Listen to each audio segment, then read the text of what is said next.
Можеме? Океј. Почитувани представници на медиумите, почитувана јавност, поминаа првите 100 дена на новата власт, но на нивната неспособност не и се гледа крајот.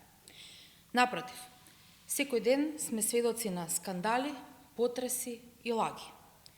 Една по една доаѓаме до нивната најголема лага, а наша реалност, за жал. Државата никогаш не им била важна, само власта.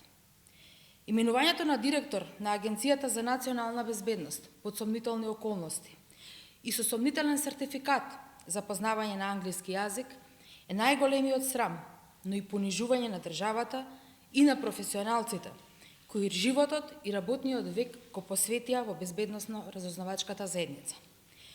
Од сите професионалци кои ја градеа оваа држава и оваа заедница, ДПМН го одбра тренерот по кикбокс за директор и не почестија со фалсификуван сертификат.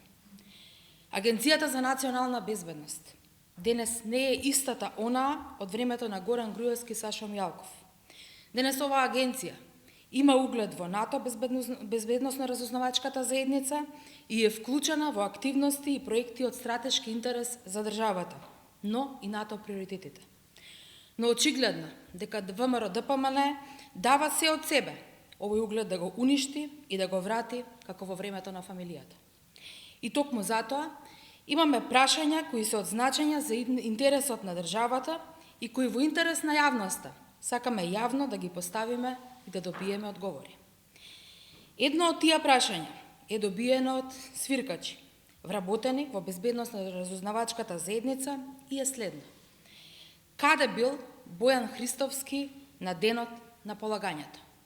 Каде престојувал дента или неколку дена пред датумот на полагањето? Но и многу други, поврзани со неговите сегашни активности во агенцијата. Како, например, што тој знае за скандалозните помилувања?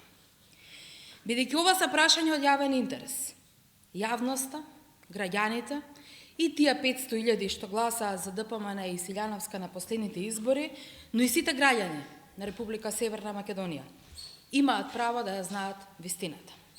И токму затоа, денес ќе поднесеме иницијатива до председателот на Комисијата за надзор над работата на АНБ и АР за свикување на седница на која ќе биде поканет директорот на агенцијата и ќе даде одговор на овие, но и на други прашања.